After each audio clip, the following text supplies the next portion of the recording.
Hello, my fellow comic book collectors. Today is Wednesday, and on Wednesdays I do my Q&A videos. So basically, you get to ask me whatever questions you want about comics or whatever, and I do my best to answer your questions. And this time I have some really great questions that I hope that I can provide great answers for. And the first comes from my good friend Richard Lashura. He asked, I hope you do more specific best cover challenges. For example, Spider-Man versus Rhino. He thought that there was lots of covers within that genre, like specific heroes versus villains kind of covers. And I actually agree. I think that's actually a pretty good best cover idea. Um, but what do you think, in a way? I actually have to flip this back at you, the audience.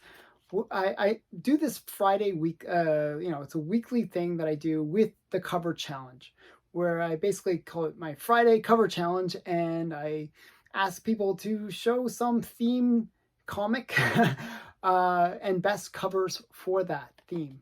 And, I try to make it interesting. Each time I try to come up with different things, but also things that I want to kind of have it where it's a pretty broad topic. So, for example, last week I did car covers, and that makes it allows people to do pretty much anything that just happens to have a car on it. For example, I showed the Batmobile car. In previous ones, I did Nazis. I did swimsuit ones. I do different themes. This week I haven't picked a theme yet. I was thinking about one, but I couldn't find enough covers to actually fill the top 10, the 10 best. So it's always a challenge.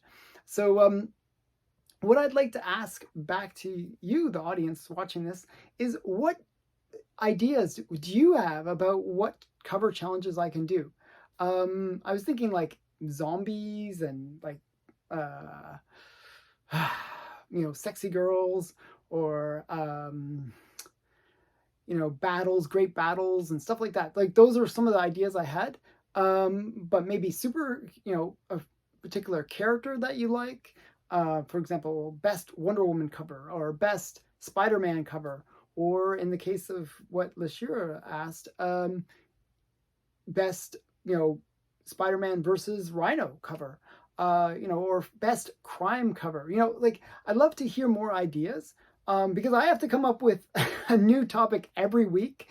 And it's a challenge for me to come up with those ideas and actually find books in my collection that fit those ideas. And I try to find something that's interesting, but I really want to get more of the community engaged in those top 10 lists, because it'd be cool if, we all kind of played this game where we show some of our best comics that meet a theme, and we just kind of create that discussion and community. And that's really been the goal of my top 10 best cover challenge. And that's why I have like the hashtag Friday comic challenge, because it's a way of creating that community where everybody can share their videos and maybe get some views for their channels and kind of increase just like awareness, I guess, of other smaller channels.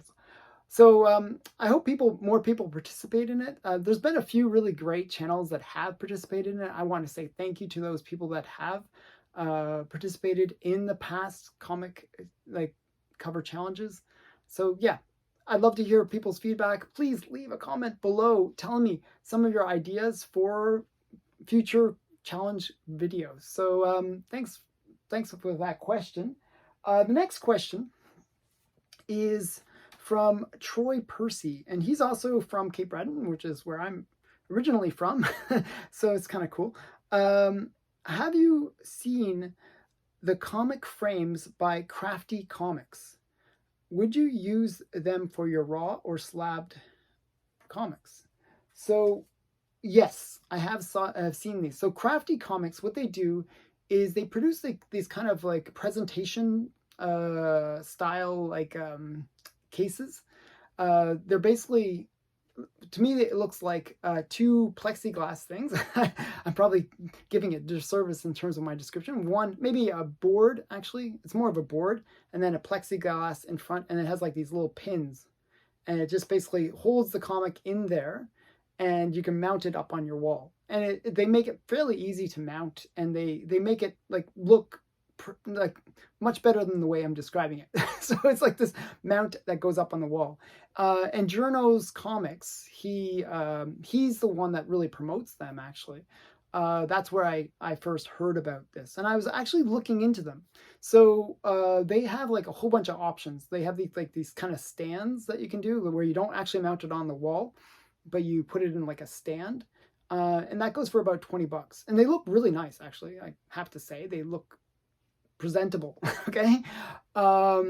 And then there's the ones that I described that go up on the wall. Those go from about 30 to like about $30 for those ones that go up on the wall.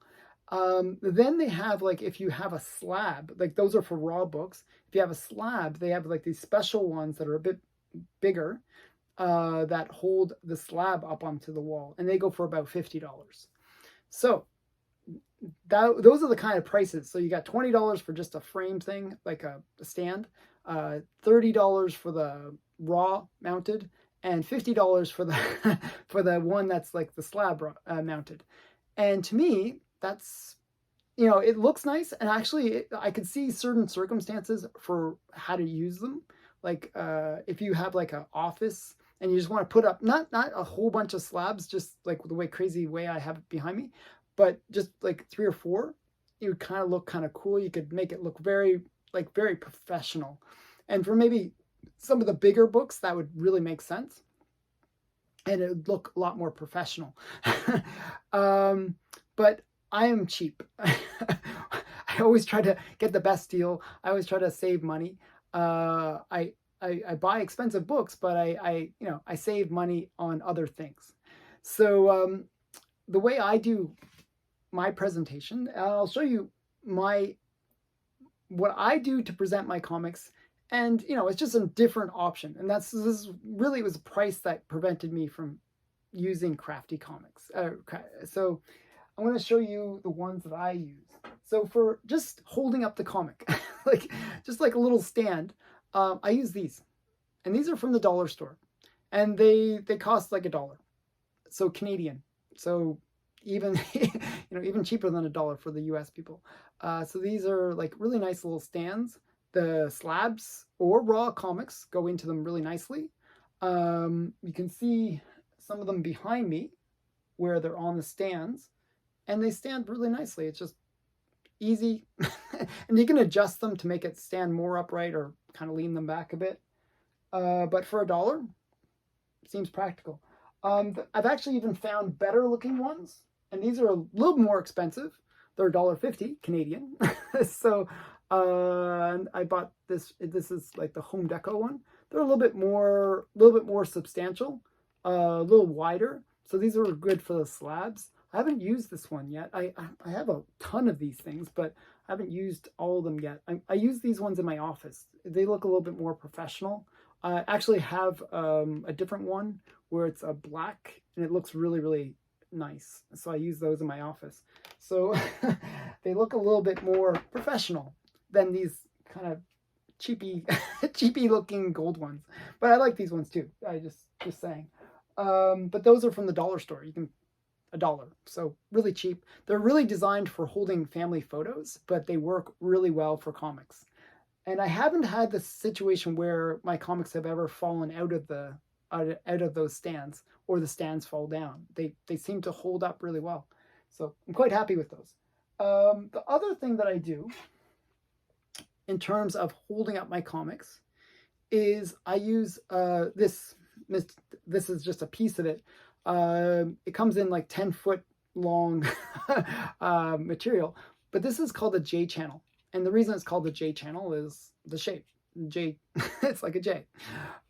This is actually meant for like outside use, like where you use it for shingling or something like that. But it's really great for holding comics. It just happens to be the right width for the slab to slide into. So the slab will go in, and I can show you. Boom, slab goes nicely in, and you put one on the bottom, one on the top, and you can mount it up on the wall. And with the great thing with this J channel is they have these little grooves, like little spaces. You can just screw in there, mount it up on the wall, and it supports it supports the books. And if you look behind me, that's exactly what I've done. I put all these J channel on the wall, and I actually give a little extra space so it's not a tight fit, so that I can kind of pop the book up and then take it out and switch it out easily. It's really easy to switch. So I can change this whole layout pretty quickly if I really wanted to. I'm not super keen to do that, but I do change it out a little bit. There'll be little differences. Like some books will move around. Nobody ever notices, but I do change them out around. I do move them around. But the point is the cost of it is roughly, I think it's like $5 to $6. It might have gone up, since I've last bought it, but I think it's about $6 for like 10 feet of it. So to do this whole entire room, and really I'm holding up a couple hundred slabs, it cost me under $100 to do. And it was really just my time just screwing it up on the wall and then popping the comics in. So it was very, very inexpensive. And compare that to $50 per slab. It's a much more affordable way of displaying my books. And it's really up to personal taste at this point. If you like the look of this or not like the look of it. If you don't like the look of the J channel, I can understand that. Personally, I don't mind it. I like having lots of books shown as much as possible because I love seeing all my books. So it's a personal thing. I just like using the J channel. Now, even with the raw comics, I use the J channel too. I actually just bring down the height a little bit. And then what I'll do is I'll use a top loader. This is a top loader. And I'll pop my raw comic in there with bag and board and pop it in. And then I'll have the J channel at the top and bottom so that I can even mount my raws on the wall as well. And I do that in the other room. I have like a bunch of my bigger raws that I just never got slabbed yet mounted. So they still look cool though. And I like having them up on the wall. So those are the methods that I use to kind of display my comics. And I did look into Crafti Comics, and I think, they're not a bad one to use. I'm not dismissing them. I just think that it's a much more expensive way of doing it, but they do look nice. I have to give them credit for that. Okay, so that's hopefully a good answer to that question. The last question is from Mr. E. Low Grade King. I acquired a Lady Luck 88, a Canadian edition, in an 8.0 for $240. The Lady Luck US edition was going for around $1,000 in an 8.5. Aren't Canadian editions rare from the Golden Age? I've heard somewhere that UK versions are 1 in 100 compared to the US versions. Are Canadian ones similar? Okay, so bunch of things in there. Okay, so it depends on the book, and I'll explain a whole bunch of things. So yes, it was actually, I've talked about UK editions on this channel many times. My friend Mark Olroyd, we do the price variance show. He talks about it all the time too, because he's from the UK, and the number is usually 1 in 100 in terms of the amount of books that get graded. Probably the scarcity is the same. It is around that 1 to 100 for the UK version versus the American edition. Now, the Canadian editions are actually more common than the UK editions, and it's usually a ratio of 1 to 10. So if there's one Canadian, there's usually 10 Americans of that comic. Now, with specifically Lady Luck, because I'm very familiar with it. Actually, I just happen to have Lady Luck #1, which is Lady Luck 86. I know the numbering's weird. It was originally called Smash Comics, and then they switched over to, because Lady Luck was kind of a popular character from Smash Comics, they changed the title from Smash Comics to Lady Luck in issue number 86. So this is her first title. Now, there was 2 companies that produced this book. One is Quality Comics, which is this one, and that's American. Americans, the company that produced Lady Luck, Smash Comics, and all those is Quality Comics. In Canada, it was Bell Features that produced the comics. Now, they are, as I said, 1 in 10. It's really that rare. Issue 88, there are 0 on the census. There are no Canadian editions on the census for that book. Even for issue 87, and I only found 2 Canadian editions for Lady Luck at all. It was issues 88 and, not 88, 87 and 90. There was only 1 of each on the census. Now, the US editions had about 11, so it was 1 in 10 to 1 in 11 ratio. And what I noticed was, here's the sad part. Okay, so generally when we think of modern age books, from the 70s, more modern, I should say, more recent, from the 70s and 80s, there was a US price and then there was a Canadian price edition. And what would happen is they would release those 2 books at the same time. Well, with Bell Features, for the Golden Age, it was usually several months later. So unlike the more like Bronze Age or Copper Age books, where it was like same time, just different price, and therefore the same edition in a way, like, it'd be considered a first print. The Bell Features was kind of more like a second print. It was not at the same time. It was, it was the first time it was printed in Canada, but it came later.